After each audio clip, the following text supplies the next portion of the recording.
بسم اللہ الرحمن الرحیم۔ نبی رحمت کی ہجرت مقدسہ کے حوالے سے ہمارا دوسرا پروگرام حاضر ہے۔ ہم وہ خوش نصیب ہیں، میں پہلے بھی کہا کرتا ہوں کہ جب ہم حضور کی سیرت کے حوالے سے کوئی واقعہ بیان کرتے ہیں تو ہمیں یوں محسوس ہو جاتا ہے کہ یہ میرے دونوں ساتھی بھی اور میں بھی اور آپ دیکھنے والے بھی اس واقعے کے اندر حضور کے ساتھ شریک ظفر ہیں۔ ہم ان حالات کو اس قدر یقین اور تیقن، التیقن، یہ اللہ نے ہم اہل سنت کو یہ علم عطا فرمایا، یقین والا، کہ ہم حضور کے ساتھ چل رہے ہیں۔ ہم حضور کے ساتھ چلتے ہوئے چاند نظر آ چکا ہے، ماہ ربیع الانور کی پہلی تاریخ ہے، میرے نبی رحمت غار ثور سے روانہ ہوئے۔ 2 اونٹنیاں ہیں جن کی تفصیل میں پہلے بتا چکا ہوں۔ آپ چلتے ہوئے کہاں پہنچے؟ پہلے دن جو آپ کا قیام ہوا الصخرۃ الطویلہ، ایک علاقے کا نام ہے۔ سعودی عرب والوں نے، اللہ انہیں خوش رکھے، انہوں نے جو نیا روڈ بنایا ہے ہجرت والا، یہ اسی پر ہے۔ آپ جب گزرتے ہیں مدینہ طیبہ سے تو جہاں آپ گزرتے ہیں تو آپ کو بڑے طویل ترین صحرا وادیاں نظر آتی ہیں، اتنی گہرے ترین۔ میں تو جب بھی جاتا ہوں کار کو روک کر اس کی جب میں تہائی کو دیکھتا ہوں اور اس کی گہرائی کو دیکھتا ہوں، اس قدر تہ کے اندر آدمی کا دل جو ہے وہ کانپنے لگ جاتا ہے۔ کتنے پیسے خرچ کیے ہوں گے حکومت سعودیہ نے وہاں پلیں بناتے ہوئے۔ بہرحال آپ الصخرۃ الطویلہ میں پہنچے۔ ادھر سے اہل مکہ نے وَيَمْكُرُونَ، مکر کر رہے ہیں کہ جو آدمی محمد صلی اللہ علیہ وسلم اور ابو بکر کے بارے میں بتائے 100 اونٹ اسے انعام کے طور پر دیے جا رہے ہیں۔ لوگ اب بھاگ رہے ہیں، نبی رحمت کو تلاش کر رہے ہیں، لیکن صدیق اکبر کا دوست ہے جس نے ابھی تک کلمہ نہیں پڑھا، عبداللہ، ایسے راستے سے لے کے جا رہا ہے جو ان کے تصور میں بھی نہیں۔ تو بہرحال 1 ربیع الانور کو آپ الصخرۃ الطویلہ میں پہنچے۔ دوسرے دن کا سفر جاری ہوا، اب آپ وادی اسفان میں آ رہے ہیں۔ آج بھی جناب سعودی عرب میں جو لوگ جاتے ہیں دیکھتے ہیں کہ وادی اسفان کس قدر پہاڑوں کے بیچ میں مشکل ترین راستہ، لیکن نبی رحمت کا شان اعجاز بھی بیان کرتا جاؤں۔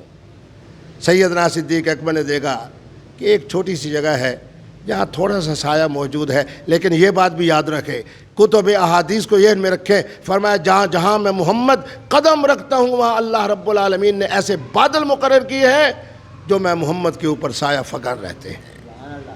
صدیق اکبر نے جناب ایک چھوٹی سی پہاڑی کے نیچے آپ کو آرام کرنے کے لیے اپنی چادر بچھائی۔ واہ ابو بکر، واہ ابو بکر، کس کس انداز میں دیکھا جائے آپ کے کردار کو، آپ کے مجاہدانہ کردار کو اور آپ کے انداز محبت کو۔ آپ حضور وہاں بیٹھے، ابو بکر اب بھاگ رہے ہیں کہ نبی رحمت کی خدمت میں دودھ پیش کیا جائے۔ اللہ رب العالمین نے پتہ نہیں جبرائیل کو بھیجا جو کس کو بھیجا، ایک بچے کی شکل کے اندر 2 بکریاں انتہائی کمزور۔ صدیق اکبر نے کہا ہاں، اس نے کہا جی یہ دودھ ان کا کہاں سے ہوگا، انتہائی کمزور ترین ہیں اور 2 بکریاں ہیں۔ آپ نے فرمایا دودھ جانے اور محمد جانے۔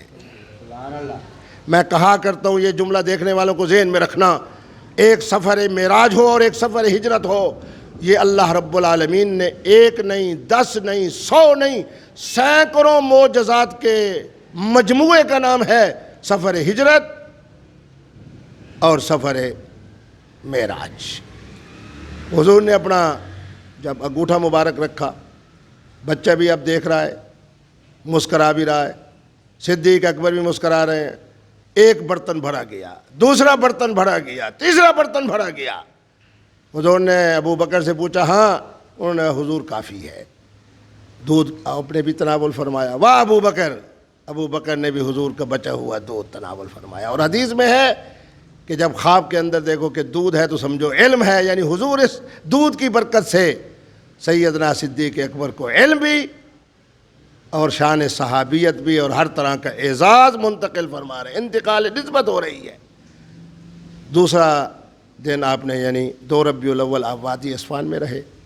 اس کے بعد آپ رابغ پہنچے 3 ربیع الانور کو۔ الحمدللہ پھر میں فخر سے کہوں گا حضور کا لمحہ بلمحہ ہم اہل سنت کو ایسے معلوم ہے، جیسے سیدنا علی والی بیان، آپ کا جملہ مبارک، فرمایا علی آنکھ سے دیکھے 100 مرتبہ اتنا یقین نہیں جتنا کہ نبی رحمت کی سیرت کے حوالے سے ایک واقعہ ہم پڑھ لیں جتنا اس قدر ہمیں اس پہ تیقن ہوتا ہے، اور یہ اہل سنت کا اعزاز ہے۔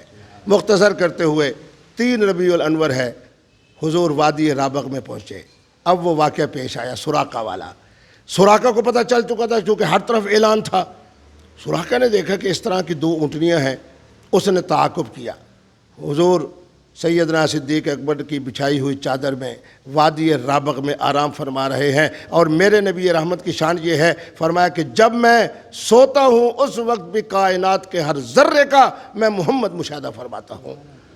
تو انشاءاللہ آنے والے پروگرام میں سراقہ جب آیا، اس کی اونٹنی کا نام کیا تھا، سراقہ نے کیا وہاں عمل کیا، نبی رحمت کی کس طرح اللہ نے حفاظت فرمائی، اس کو آنے والے پروگرام میں بیان کرتے ہیں۔ السلام علیکم ورحمۃ اللہ وبرکاتہ۔